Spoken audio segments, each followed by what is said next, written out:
Quand Dieu demande la virginité pour la femme, ce n'est pas par hasard. C'est parce qu'il sait.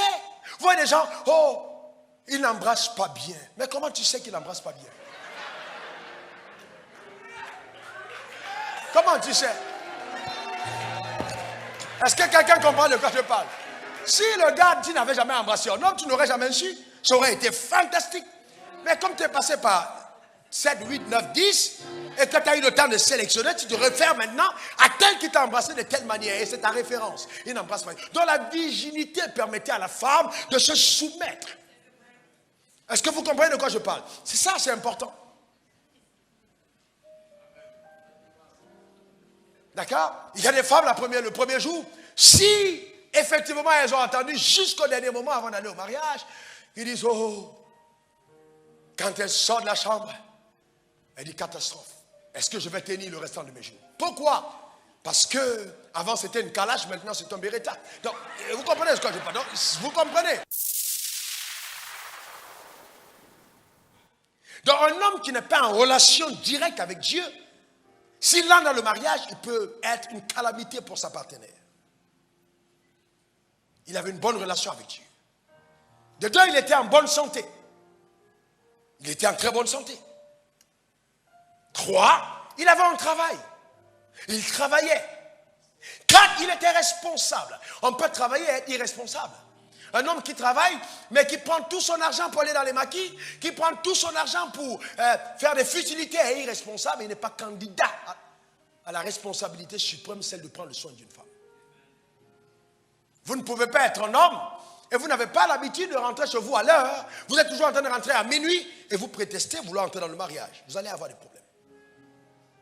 Donc il faut d'abord passer le test de la responsabilité. Il n'est pas bon que l'homme soit seul. Maintenant on entend des personnes dire, oh oui, il n'est pas bon que l'homme soit seul. Non, cette phrase était-elle adressée à tous les hommes? Non, elle était adressée à Adam. Pour certains hommes, Dieu dira, il est bon que Barthélemy soit seul. Que Josué soit seul. Que Marc soit seul. Pourquoi? Parce qu'il n'est pas encore prêt à entrer dans le mariage. Vous n'avez pas vu des femmes qui se marient? Et après, elle était radieuse, rayonnante. Et elle commence à être fade et pâle. C'est qu'elle a fait face à des réalités qu'elle n'ose même pas décrire. Vous savez, les femmes commettent de graves erreurs. N'épousez pas un homme duquel vous n'êtes pas tiré. C'est-à-dire qu'il faut quand même regarder un minimum de similitude. Parce que si l'homme, vous êtes tiré d'une côte aux dimensions un peu plus élevées et que vous voulez rentrer dans une petite côte, il y aura un complexe. Et l'homme se transformera en boxeur parce que vous n'êtes pas ajusté pour lui. Est-ce que quelqu'un comprend de quoi je parle? Est-ce que quelqu'un comprend? Bien aimé, écoutez-moi très bien. Je vais vous dire des choses qu'on ne vous a pas souvent dit. Il y a des marchandises dans les boutiques, quand vous attendez le solde, ce n'est jamais un soldé. Il y a des marchandises qu'on ne solde pas, quelles que soient les saisons. Donc ce n'est pas parce que ton mariage tarde que tu vas te solder pour un ainsi comme ça. Il est probable que c'est simplement parce que Dieu te réserve le meilleur. Donc il faut juste attendre. Est-ce que quelqu'un comprend de quoi je parle? Il faut juste attendre. Elle venait de Dieu. Elle était pure. Elle avait des valeurs. Et elle était vierge.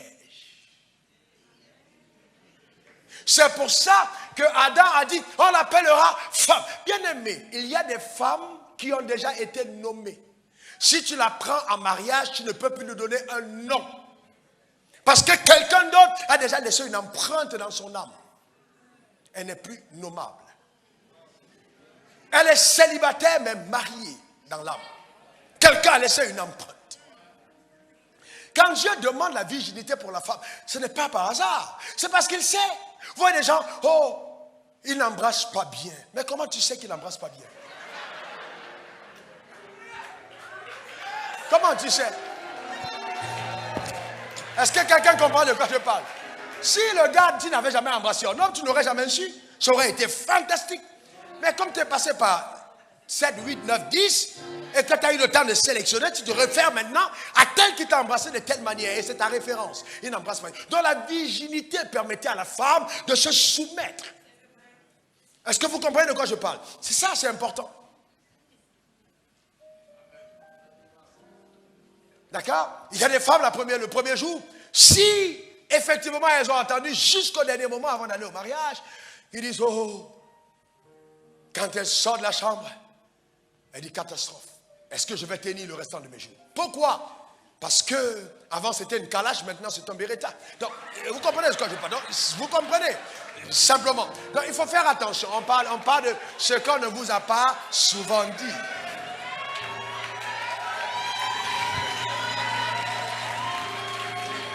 Vous savez, ce qui m'étonne avec l'église, c'est que quand on évoque la question de sexe, tout le monde sait comment jouer le gars le plus pieux, le gars le plus... Bien aimé, laisse-moi te dire que si ton père et ta mère ne l'avaient pas fait, tu ne serais pas né.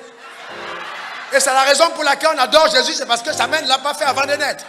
Et il y a un seul Jésus dans l'univers. Est-ce que quelqu'un comprend de quoi je parle? Donc, eh bien, soyons sérieux, d'accord? Bien aimé, le fait de prier ne veut pas dire que ton âme est parfaite. Sérieusement. Et le meilleur endroit où les malformations de l'âme se révèlent, c'est dans le mariage. C'est là où vous trouvez toute la bestialité s'exprimer. Tout l'ego sortir d'un moment. Pourquoi? Parce que c'est ça l'endroit où le test majeur de ta responsabilité se démontre. C'est pour ça que quand un homme rencontre une femme, l'homme court, il regarde. D'abord l'apparence, c'est le corps. Mais la femme, elle regarde, elle est séduite par le cœur. C'est pour ça qu'au départ, le gars est un poète, il t'invite au restaurant, il trouve la porte de... Non, tout ça, c'est millimétré. C'est un tireur d'élite. Il te place là. Il regarde pour voir si la cible est bien placée. Ça ne veut pas dire que c'est un gars qui va continuer comme ça, non. Faites attention aux gens qui ne vous montrent que leur qualité au départ. Ces personnes peuvent cacher des choses terribles.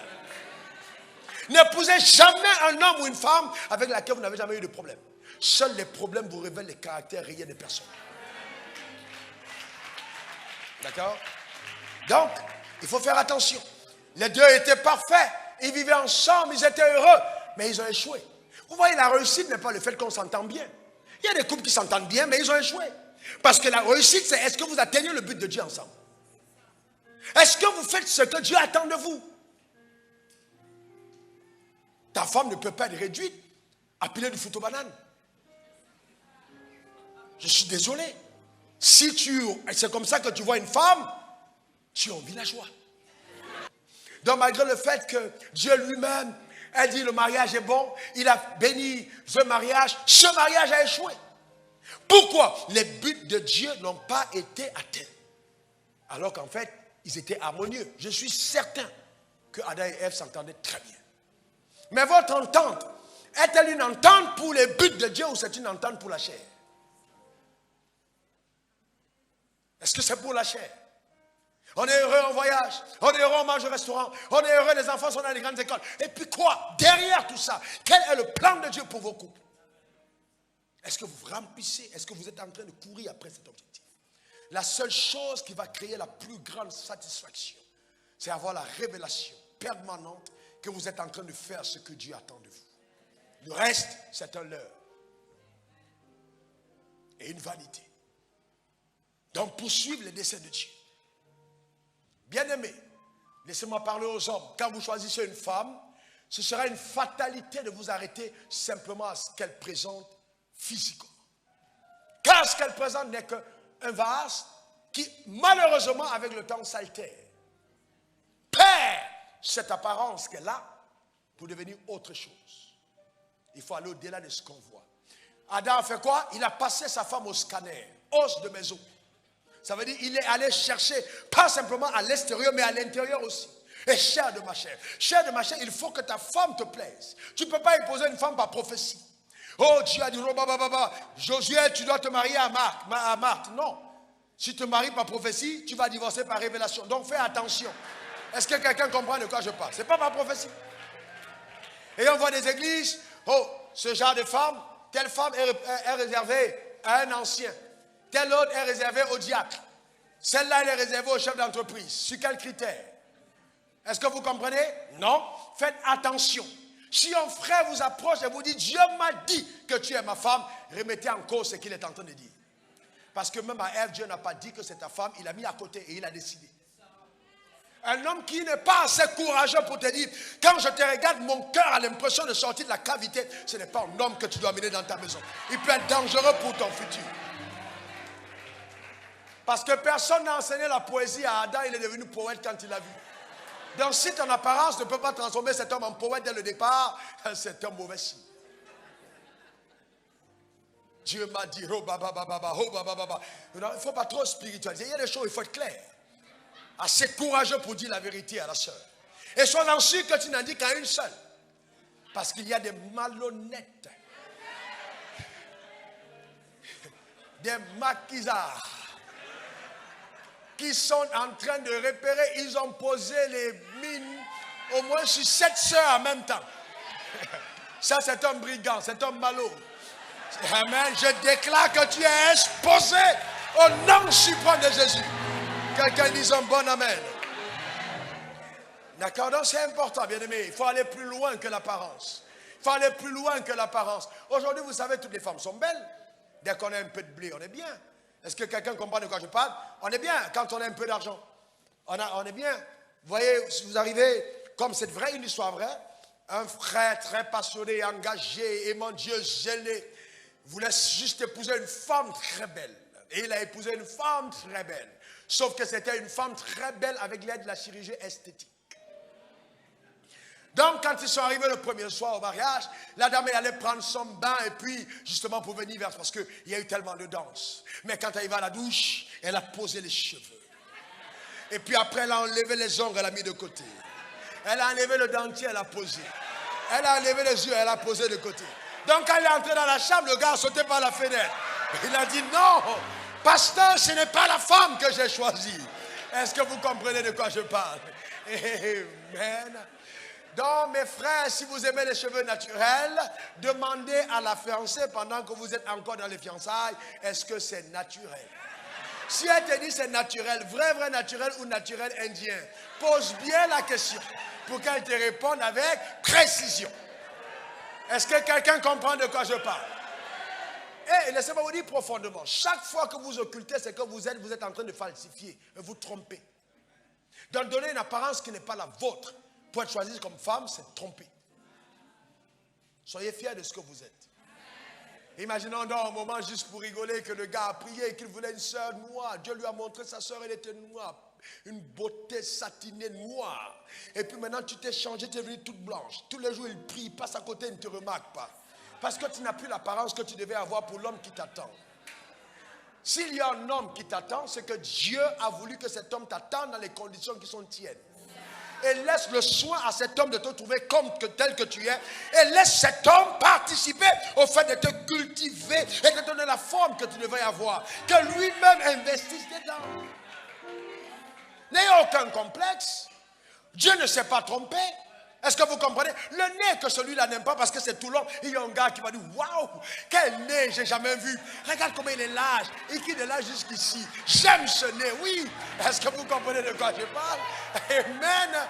Alléluia. Qu'une femme dit, je suis belle telle que je suis. Oh, dis-le avec foi, je suis belle. Amen, c'est normal, pas de complexe. On a des sœurs dans l'église qui ont un complexe. N'ayez pas de complexe. Tel que vous êtes. Dieu vous a créé comme il a voulu. Et il vous veut comme il vous a créé. N'ayez aucun complexe. D'accord? Et nous voyons des choses entrer dans l'église qui ne doivent pas être dans l'église. Et ça, c'est l'église de la fin des temps. Où les gens sont tellement charnels, superficiels, qu'on s'arrête aux choses extérieures, sans la profondeur. Vous devez inviter de la profondeur dans la relation de mariage. Mes sœurs, je sais, il y a beaucoup d'hommes qui tournent autour de toi et puis tu te l'ajoutes, la fille la plus convoitée. C'est parfait, mais fais attention, ça peut être un piège. Il y a des attirances qui sont diaboliques. Si les regards des hommes se tournent vers toi de façon inhabituelle, tu as besoin de prière. Je pense pour ma part que tu as besoin de prière. Et vous voyez, aujourd'hui, on a des accoutrements que les femmes portent. On dit, elle est sexy. Et donc, quand tout le monde la regarde, elle dit, ouh là là, j'ai du succès. Non, tu es juste sexuellement attractive. Et tout, vous comprenez, sexuellement attractive. Et aucun homme normal ne prendra un plaisir à épouser une femme qui n'est que sexuellement attractive. Donc, il faut penser à être une femme. Une vraie femme. Et donc, quand un homme vient te voir en disant « Je t'aime », fais attention. Il peut confondre, il peut être attiré par le désir, les pulsions sexuelles. Ce n'est pas de l'amour. Non, c'est un désir sexuel. Il te désire, mais il ne t'aime pas. Il peut être prêt à mettre une voiture, prêt à mettre une maison, prêt à te donner les billets d'avion pour voyager, mais ça ne veut pas dire qu'il t'aime. Il te désire charnellement. La preuve, juste après l'acte sexuel, tu découvriras le vrai visage. Je suis en réunion, ça sonne dans le vide. Combien de sœurs sont venues me voir et m'ont expliqué. J'ai dit, tu savais, pourquoi est-ce que vous êtes pressés? Pourquoi vous êtes pressés? Impliquez Dieu dans vos choix.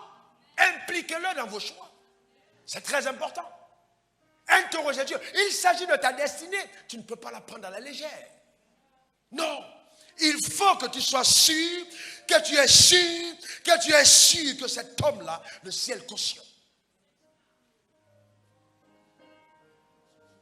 Comment est-ce que vous allez prendre un homme qui ne sait pas s'agenouiller devant Dieu, qui n'a peur de personne? Cet homme-là, il sera plus dangereux que Mike Tyson à l'époque de son règne sur un ring. Il faut faire attention. Il faut quand même qu'il craigne Dieu. Un homme qui ne sait pas prier, tu vas où avec lui? Il ne sait même pas, on dit tourner la Bible. Vous savez, il joue le beau garçon. Il ne sait même pas trouver le verset biblique dans la Bible. Quand tu regardes ça, tu dis attention. Il a besoin d'être formé d'abord, de connaître Dieu. C'est important. Oh, pasteur, il prie quand même. Où? Non, il est très ami à maman Marie. Ok. C'est le bon petit du pasteur Wafo. Ok, mais tout ça, est-ce que ça sert? Si lui-même, il n'a pas une relation avec Dieu. S'il n'a pas une relation avec Dieu, il est dangereux. Et vous voyez des gens qui tous les jours à l'église lèvent les mains, sont actifs. Il va te dire, pasteur, il craint Dieu. Mais son seul défaut, c'est qu'il est dans la Rose-Croix, il est franc-maçon. Mais pasteur, je suis sûr que c'est Dieu. Amen. Vous savez, à un certain moment, quand la femme est emballée, même le féticheur, elle épouse. Vous voyez que, non, sérieusement, il faut faire attention. Il faut faire attention. Quelqu'un qui n'a pas eu peur de discuter avec le serpent et de se laisser convaincre. Ça veut dire que si elle prend une mauvaise tangente, elle peut se révéler terriblement aussi. Donc il faut faire attention. C'est pour ça qu'il faut être avec Dieu. Il faut laisser le soin à Dieu d'être avec nous. Donc, bien aimé, je dis toujours aux gens, la présence d'une dame à l'église, elle ne peut pas imaginer ce qu'elle ajoute comme valeur à sa destinée.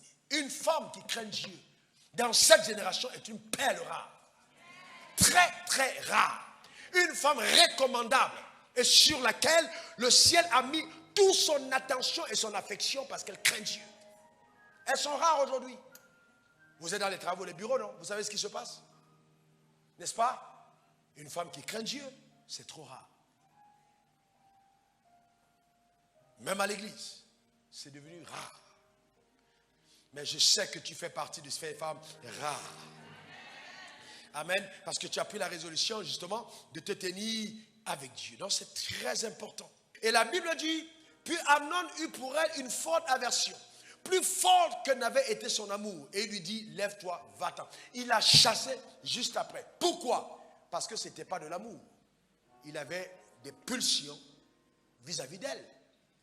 Et vous savez que le diable peut instrumentaliser quelqu'un, avoir des pulsions sérieuses contre toi, faire tout ce qu'il faut pour t'épouser, et juste après, il commence à te détester. Et il y a beaucoup de mariages où les gens regrettent d'être ensemble. Et vous savez, les gens, les croyants aujourd'hui à l'église ne sont pas francs. Je dis famille, il y a 7 acteurs. Vous voyez les sœurs qui sont là, chérie, comment tu vas? Quand elle dit chérie, c'est que ses amis sont à côté. Quand les amis sont là, oui, Luc, tu m'appelles pourquoi? Oui, voilà. Mais quand, oh chérie, alors, comment tu vas? Oula. Est-ce que je suis bien sur le téléphone d'Elisabeth? Oui, mon chéri, c'est moi. Elisabeth, c'est toi? Il raccroche, il rappelle. Allô? Oui, oh mon miel, comment? Quoi? Il raccroche. Il dit, mais c'est quel numéro j'appelle? En fait, elle est assise avec ses copines. Donc, elle se la joue, en fait. Mais alors qu'à l'intérieur, c'est du feu. Voyez-vous? C'est dangereux. Ou alors peut-être qu'elle va dire, chérie, simplement parce que le soir, elle va poser une requête sur la table. Donc vous voyez, il y a beaucoup de gens qui sont acteurs. Le mariage n'est pas supposé être ça. Une femme qui cherche le bonheur dans le mariage passera sa vie dans l'errance et va toujours poursuivre l'heure qui n'existe pas. Le bonheur est en Dieu, pas en un homme. Aucun homme ne te le donnera. Il n'y a que Dieu. Ce n'est pas un homme qui rend heureux, c'est Dieu qui rend heureux. Donc c'est d'abord en Dieu qu'on trouve le bonheur. Ce n'est pas dans le mariage. C'est dans le Seigneur. C'est important, très important. Pour vous qui n'êtes pas encore mariés, je vous en supplie, regardez les origines de vos femmes. Si la femme vient directement des antres de l'enfer, elle pourra être un vrai tétanos pour tes pieds. D'accord? Amen. Donc faites attention à l'origine des femmes. La femme d'Adam venait de Dieu. Donc que ta femme vienne de Dieu. Il y a des femmes travaillées qui sont préparées par l'enfer et envoyées pour occulter ta destinée. Ceux qui ont des grandes destinées doivent faire attention au virage du mariage. Ça peut être un grand piège. Un très grand piège. Et le diable sait que s'il t'a pris par là, ce sera difficile pour toi. Très, très, très difficile. Donc, faisons extrêmement attention. Et puis, je voudrais dire aussi que même si je suis célibataire, même si je n'ai pas de femme, je peux être sexuellement équilibré. Certaines personnes pensent que non, dans tous les cas, je serai correct dans le mari. Non, si vous avez un problème sexuel, vous n'avez pas besoin de femme, vous avez besoin de délivrance. Et il y a des démons qui poussent des gens à des pulsions insatiables, hommes comme femmes. Quand on est possédé d'un tel démon, on a besoin de délivrance. Parce qu'en fait, ces démons-là, même ton mari, quand tu seras avec lui, tu penseras à quelqu'un d'autre au nord. Parce que c'est un démon qui vient t'amener à l'infidélité. Tu as besoin d'être délivré. Et je connais des gens célibataires, mais mariés. L'âme est habitée par quelqu'un d'autre. Ton cœur est attaché à quelqu'un. Mais tu dis, je suis seul. Non, non, tu n'es pas seul. Non, tu es avec quelqu'un. Même si on ne le voit pas physiquement, il y a un lien. Est-ce que quelqu'un comprend de quoi je parle? Aussi longtemps que ce lien n'est pas brisé, tu ne pourras jamais être épanoui dans une relation avec quelqu'un d'autre. C'est pour ça qu'il est important d'être vraiment seul. Et donc prendre le temps soi-même d'aller devant Dieu et de dire, Dieu, aide-moi. Oh Dieu, délivre-moi de tout ce qui est attaché à mon âme. Je veux être cette personne vierge de toute influence, homme comme femme, pour être à même d'entrer dans le mariage et d'apporter le bonheur à mon conjoint. Si vous ne faites pas ce travail au préalable, il y aura un sérieux problème. Nous devons être sincères. Souvent, la majorité des crises que nous avons dans la maison viennent du fait que nous-mêmes, nous avons des problèmes en nous. Réglons-les d'abord avant d'entrer dans le mariage. Le mariage est un droit d'alliance. Tu as juste besoin de croire. Et Dieu t'enverra ton mari. Est-ce que quelqu'un comprend de quoi je parle? Et il y a des gens qui ont des problèmes relationnels. Réglez-les avant le mariage. Réglez-les. Parce que ça peut éloigner la personne à côté. La personne est peut-être venue, mais ton caractère est terrible. Et donc je suis en train de chuter pour dire, bien-aimé, n'oublions pas, la Bible dit, celui qui trouve une femme vertueuse a trouvé, c'est vrai, une femme a trouvé le bonheur, c'est vrai. Donc en fait, celui qui trouve une femme a trouvé le bonheur. Celui qui trouve une femme a trouvé le bonheur. On n'a pas dit la femme qui trouve un mari a trouvé le bonheur. Donc dans la pensée de Dieu, c'est l'homme qui cherche la femme. Celui qui trouve une femme, donc il cherche la femme et il la trouve. Ce n'est pas la femme qui cherche l'homme. La femme se préoccupe simplement de faire la volonté de Dieu. Et l'homme que Dieu a pour elle, il en verra. Rappelez-vous de Sarah. Rappelez-vous de la femme d'Isaac. Comment est-ce que le mariage a été fait? Elle était où? Au puits. Et on a envoyé la chercher. Je vois une escorte prophétique venir te chercher là où tu es. Tu n'as pas besoin de faire quoi que ce soit. Si Dieu a arrêté un plan pour toi, ça se réalisera. Il faut juste lui faire confiance. Et demeurer dans ses voies. D'accord? Donc c'est important. Dans les hommes, retrouvons les valeurs d'Adam. Ce sont ces personnes ayant une bonne relation avec Dieu. Ces personnes qui savent qu'ils ont un appel sur leur vie.